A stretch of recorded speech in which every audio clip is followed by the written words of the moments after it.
Hello and welcome back to another exciting episode of 100 Yards of Football Sports Talk Radio. I'm your producer, Jeremiah Long, and joining me to talk about Jim Plunkett, a legend from Stanford, from the Oakland Raiders, from the New England Patriots, and so much more, including off the field, are two men who know football in and out. And as we come close to this Christmas Day, which is why I'm wearing an incredible vest, of course, is when we talk about football, we get to that part of football that everybody loves, all of the final games. So these legends, they're the ones who are under the most pressure to actually perform during these times. While we are having, our times with our loved ones, they are under the most pressure in their young lives and in their adult lives. So without further ado, two men who understand that pressure and what those men have been under, especially one who's done it on the field, is our original host and founder, Vincent Turner, and a man who's a legend and understands that pressure himself, Mr. Harper LaBelle. How's it going, Mr. Harper LaBelle? Well, Jeremiah, that jacket is fantastic. And so I'm grateful that we get to at least look at that for a little while. But I got a Raiders jersey on right now. I'm wearing this because James William Plunkett, what an amazing career that he had. And Vincent, I have to admit to you, first learning about doing something about this young man, it's full of controversy in his life, full of tough times, but an overcomer in so many different ways. Let's talk a little bit about Jim.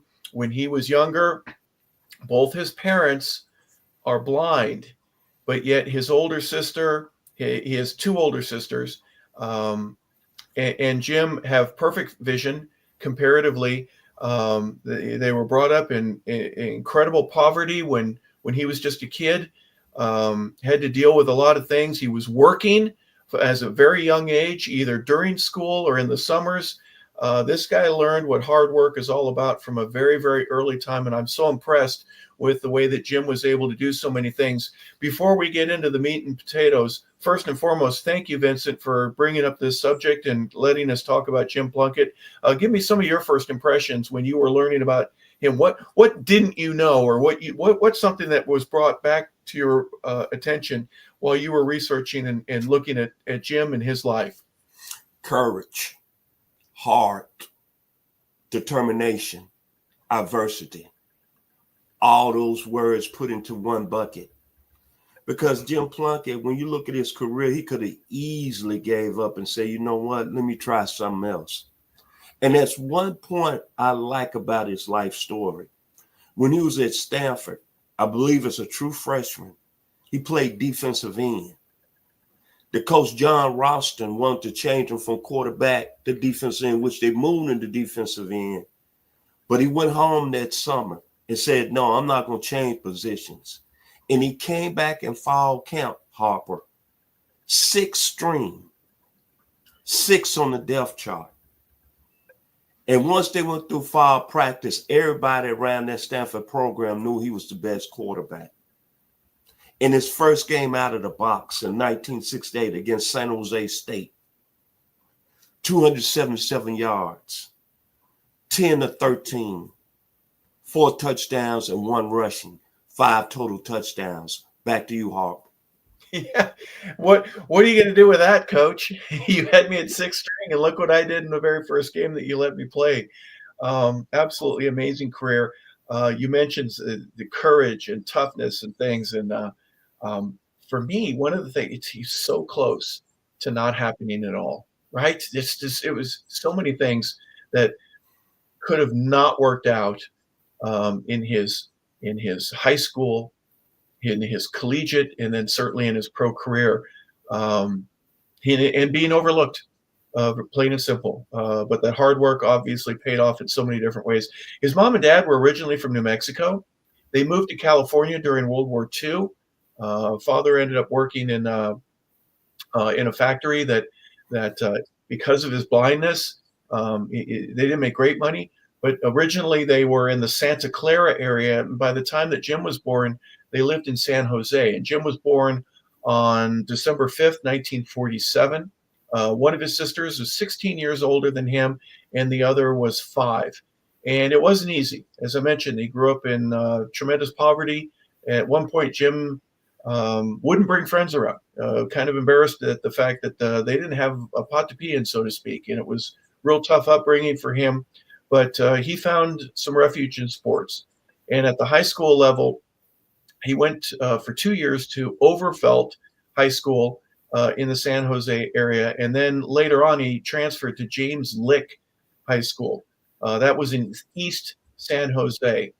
And he loved football. He started playing that, and in the high school area, he played quarterback on offense and then defensive end, which is I thought was because of his size. He's a big guy, 6'3". With basketball, baseball, track, and he wrestled in high school too. And that I think, in and of itself, is amazing that he was a 4-sport, really a 5-sport if you stop to consider it. And then he earned All-State a championship at wrestling. And I promise you, folks, I don't know what weight limit that he was at, but obviously a great athlete and a guy that was recruited heavily because of his smarts. He was also a good student. He ended up going to Stanford. And as you mentioned, Vincent, the first thing about Stanford is once he got on the field, but let's look back. He had a thyroid condition and an operation as a freshman, so he didn't get to play. Now, freshmen didn't play in their first year anyways, but he had to overcome a lot of different things. And as you mentioned, Vincent, his coach wanted him to play defensive end, but his stick-to-itiveness said, no, I think I can do this. And what great results. When he was at Stanford, he started setting a stage for football in the way that it was changing. Run, not so much. You mentioned the 270 yards that he had in his first game. He did that throughout his whole sophomore season. He threw for 2,500 yards and really did an amazing job, Vincent, at least in my opinion, of helping to change the mode of football. Stanford could run, but we're going to throw the ball, and you better watch out for our offense. I think most impressively, as you just mentioned, changing the game a little bit during his years as being a guy that was first kind of like a dual threat quarterback that we're seeing now. But I tell you, the game that really was impressive wasn't his first game. It was the 1971 Rose Bowl. Stanford came in heavily underdog against the Ohio State team. The players that they considered Ohio State the super sophomores, they was in their senior year. Rex Kern, Jack Tatum, John Brockington, Jim Steelwagon. In Ohio State, almost before that game, you listen to all the media, Ohio State was going to win their second national championship in 3 years. And that performance in that game, that's what put him really on my radar as an 11-year-old kid watching the game. I don't meant to mention it, from the 901, Memphis, Tennessee. But that football game, he was 20 or 30, 265 yards, 1 touchdown. Think about this, Harper. All those great players that I mentioned on the field for Ohio State, let me throw John Hicks in there. He was the best player on the field. That's why he went number 1 overall in the 71 NFL draft. Back to you, Harper. Yeah, he had some great numbers, not only in that game. As a sophomore, he earned his first start and played well enough there in that first game. You mentioned he had the 4 touchdowns in the air, the 1 rushing. Junior year, he he threw for 2,673 yards. He also rushed for 113. So let's be candid. He's only getting about 10 yards a game when he's rushing, but he's keeping the play alive with his legs. And he learned to do that throughout the rest of his career as well. He passed for 20 touchdowns that year. In his senior year, 2,715 yards, 18 touchdowns in the air, an additional 3 on the ground. And you mentioned the Rose Bowl. Well, guess what he also did? He ended up winning the Maxwell Award, the Voight Memorial Award, Sporting News Player of the Year, Sport Magazine Player of the Year, UPI Player of the Year, and something called the Heisman Trophy.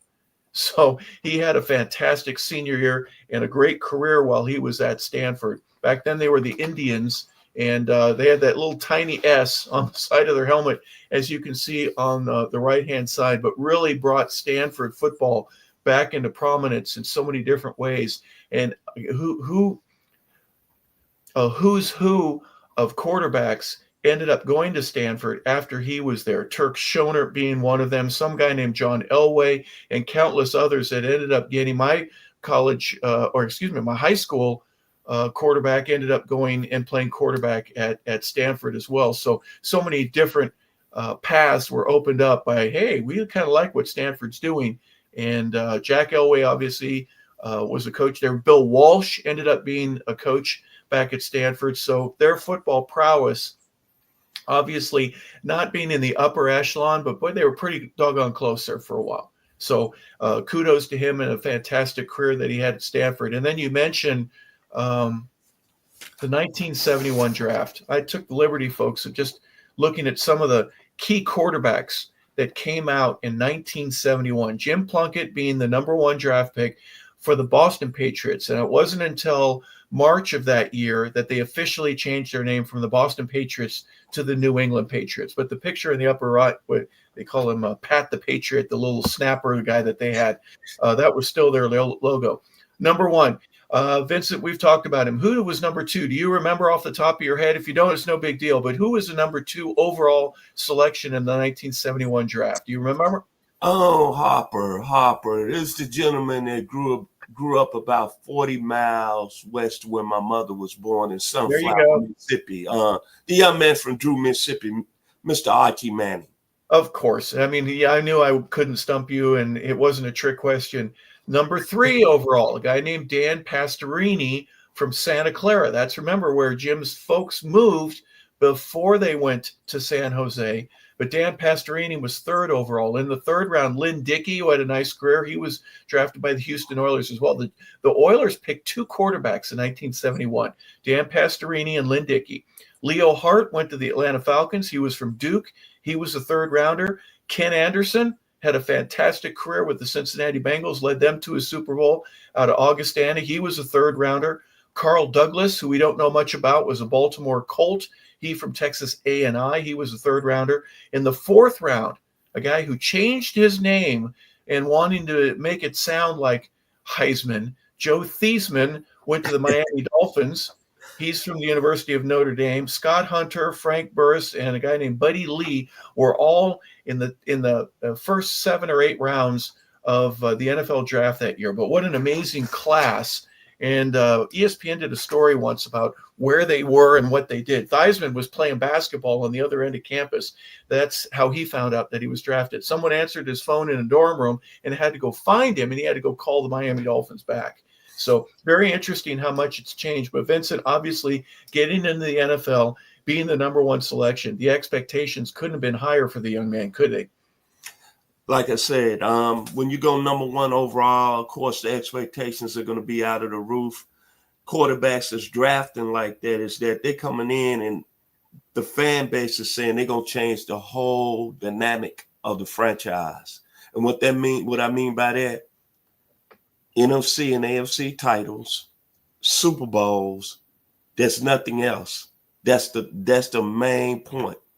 And when that doesn't happen, the first thing that people want to say, bust. First thing they want to say, when you draft a quarterback number one overall, if he's not working out, let's get rid of him. He set the franchise back, 5-10 years. But what's so amazing about Jim Plunkett is that he didn't have really not one good season with New England. He had some bad seasons there. He was sacked a lot of times, experienced a lot of injuries. But think about his story, Harper. He gets signed by the San Francisco 49ers. He plays, as you said, 2 meaningless years. We talked about this in the pre-show meeting. Then he goes over to Oakland. Al Davis was just signing him as a backup. They had signed Dan Pastorini as being a guy. And then Pastorini gets hurt, I think, in the 5th game of the 1980 season. And here comes Jim Plunkett. And think about what he does. He leads the Raiders to a Super Bowl as a wild card. They beat the Houston Oilers in the first game of the playoffs. Earl Campbell that year ran crazy. I think it was Earl Campbell's 3rd year. I think he had over 1,900 yards. Yep. The second game, they play a very tough Cleveland Browns team. Brian Sipe, Ozzie Newsome, Mike Pruitt. And they win that game 14-12 on the Lester Hayes game-saving interception. Then they go out and play the San Diego Chargers. And the reason I remember that game, Harper, I lost $100, lost my meal money for almost 2 weeks. My father, if my father's watching the video today, he's gonna be mad because nobody doesn't know that. Don't tell Chester. I took the San Diego Chargers. I took Dan Fouts. I was a big time John Jefferson fan. Charlie Joyner, a young Kellen Winslow. You had the guy with the glasses, Chuck Muncie out of California. And the Raiders ended up winning that game 34-27. And Jim Plunkett, I don't know his numbers in that game, but he was a real serious part of Oakland winning that game and going to the Super Bowl. And even when they played in New Orleans, how ironic that we're talking about Jim Plunkett's first Super Bowl win was in New Orleans. And where's the Super Bowl this year? In 2025 in New Orleans. That game, 261 yards, 3 touchdowns. The Raiders win 27-10. And that was a really good Philadelphia team. Dick Vermeer, Ron Dorowski, Harold Carmichael, Claude Humphrey, another native Atlantean that had got traded from the Falcons to the Eagles that year. And everybody had house money on the Eagles. But think about how his career. Then after that, the Raiders still, to my appreciation, still didn't appreciate him. 3 years later, they put him on the bench. They started a young guy to BYU, 6'6", Mr. Mark Wilson. Remember that? Yep. He gets hurt in 83 in the regular season. What does Mr. Plunkett do? He leads into a Super Bowl championship. And that was a little more tougher. They beat the Steelers that year 38-10. The Steelers still had Jack Lambert, Mel Blount. Ted Bradshaw wasn't playing that year. Cliff Stout was the quarterback. Then they came back and beat the Seattle Seahawks in LA 30-14. Marcus Allen had a great game. That's when Seattle had Dave Craig, Steve Logic, another native guy from my hometown, Memphis, Tennessee. Keith Simpson started at the cornerback position. Then they beat the Redskins 38-9. Marcus Allen goes off. But that was a real good Washington Redskins team, Harper. Remember, they led the league in scoring that year. Yep. I'm going to call him Joe Theismann. Charlie Brown out of South Carolina State. Art Monk out of Syracuse. John Riggins out of Kansas. Dexter Manley out of Oklahoma State.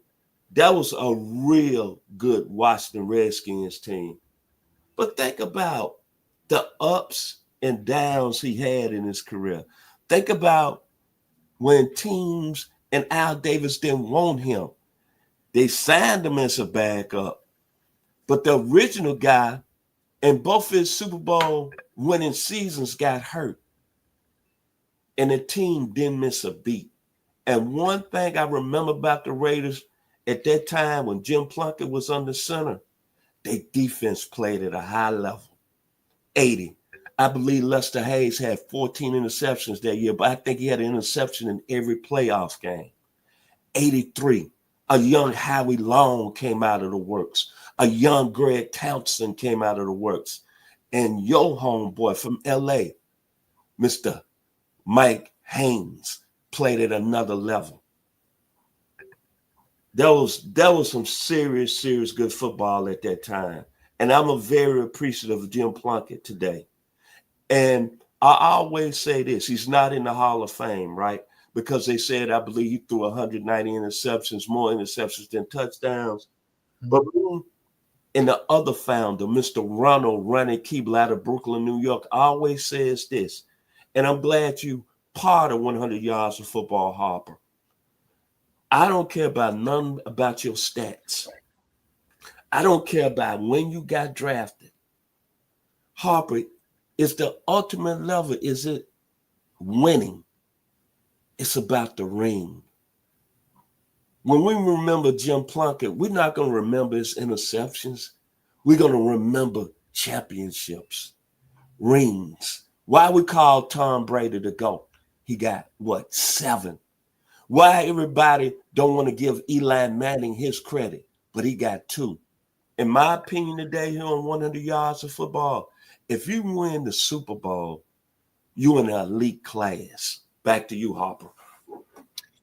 Yeah, we'll get to that in just a second. It's an amazing thing that there are no quarterbacks that are eligible. Eli is up for nomination this year that have 2 Super Bowl wins or more that are not in the Hall of Fame, except for the man we're looking at right there, Jim Plunkett.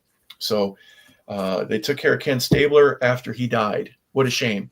Now, is that because the league and Pete Rozelle had an issue with Al Davis? Maybe. I don't know. I just think that it's pretty amazing. It's the Hall of Fame, not the Hall of Stats. If it were about numbers, yeah, Jim would not make it. You mentioned that he has 198 interceptions as compared to 164 touchdowns. That's not a good ratio. That's like a guy that wins 250 ball games but loses 310, a pitcher in baseball. He still won 250 games, but you're looking at the loss, not the win. 6-8 when he went to the Boston and New England Patriots his first year. 3-11 the second. 5-9. They were not a very good football team. He tried to make them better, but they weren't very good. He ends up leaving New England, and a price paid by San Francisco in terms of a number of draft picks, first and second rounders for that current year. First rounders for that first year and second rounders along with first in a subsequent year in order to bring him over. 6-6 first year, 5-9 in the second. The Niners decided to move on, and that's when Al Davis said, "Hey, Jim, I still think you have some gas in the tank, and I want to bring you to the Raiders." He sat for 2 years with them. 78, he wasn't playing at all. 79, he had 4 appearances, but really nothing other than just scrub up work. But then in 1980, as you mentioned, he goes 9-2, and then in 83 as a starter, they were 10-3. And he wins 2 Super Bowl championships. So congratulations to him. Let's look at some of the things that Jim Plunkett was in honor of having a part of either a record or just some great stats that were a part of what he does. He's a 2-time Super Bowl champion. He was the MVP in Super Bowl 15. He was the comeback player of the year back in 1980. He was the rookie of the year in 1971. He wins the Heisman Trophy, the Maxwell Trophy, the Walter Camp Trophy back in 1970 while he was at Stanford. He was the Sporting News Player of the Year, the UPI Player of the Year. He was a consensus All-American, so he had a great college time while he was at Stanford University. 2-time first team All-Pac-8. Stanford retired his number 16. He's in the California Sports Hall of Fame. He's in the College Football Hall of Fame, but he is not in the National Football League Hall of Fame. And I think that's a very distinctive dishonor to him and all that he stood for. And again, there should be, I'm not saying a special category for a Latino player, the first round pick, the first to win a Super Bowl, the first to win multiple Super Bowls. I don't care about that. I just care about, did he help my team win? Just win, baby, and a commitment to excellence. Jim Plunkett exemplified both of those. I think the National Football League should take into consideration at least one more time to go, you know what? I think there is room in the hall for a guy that was as good with the team that he played with the Raiders. Vincent, am I wrong? Am I on a soapbox just saying some things that don't make any sense at all? That's why we got you here on 100 Yards of Football, man, because you play 11 great seasons. No, you're not. I'm 1,000% behind you. I've always said this, in my opinion. I've never played the game at a high level. But me being a fan, and me having the opportunity through Jeremiah Long to do 100 Yards of Football, I'm going to stay pat. And to the other co-founder, Mr. Ronnie Keebler, it's about winning. It's about the rings. You brought up a good point, Hart. It's not about the Hall of Fame or stats.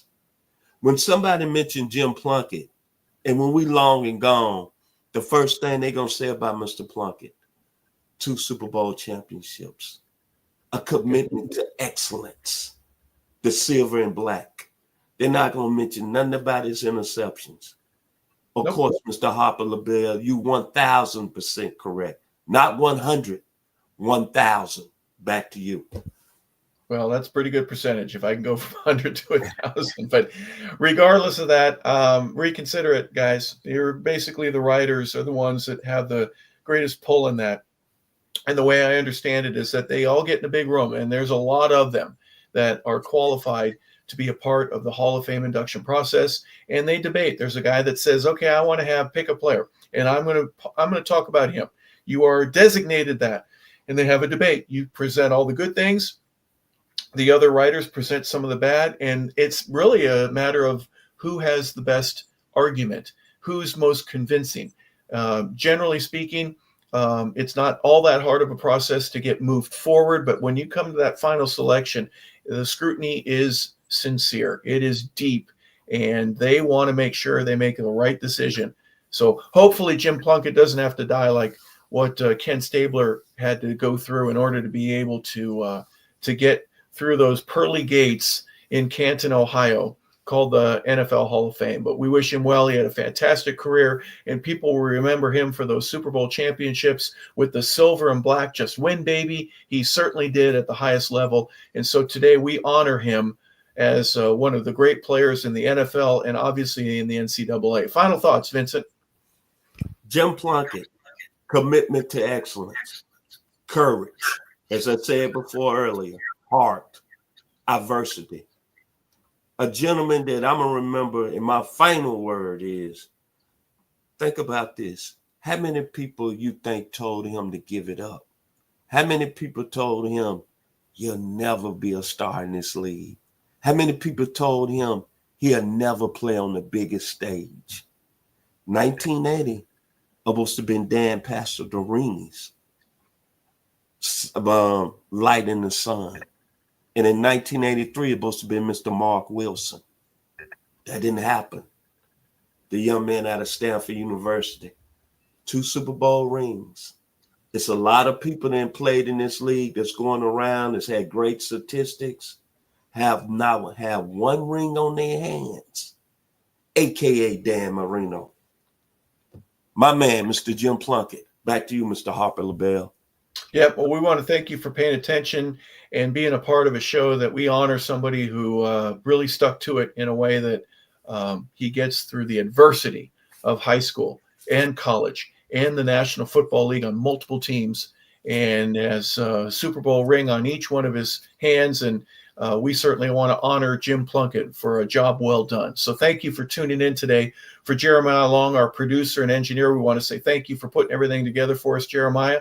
For our founder and host, Vincent Turner, I'm Harper LaBelle. I want to say thank you, everybody, for watching 100 Yards of Football. This is our special Legends edition. We appreciate you tuning in. And have a great day, everybody, and Merry Christmas to all of you. We wish you well.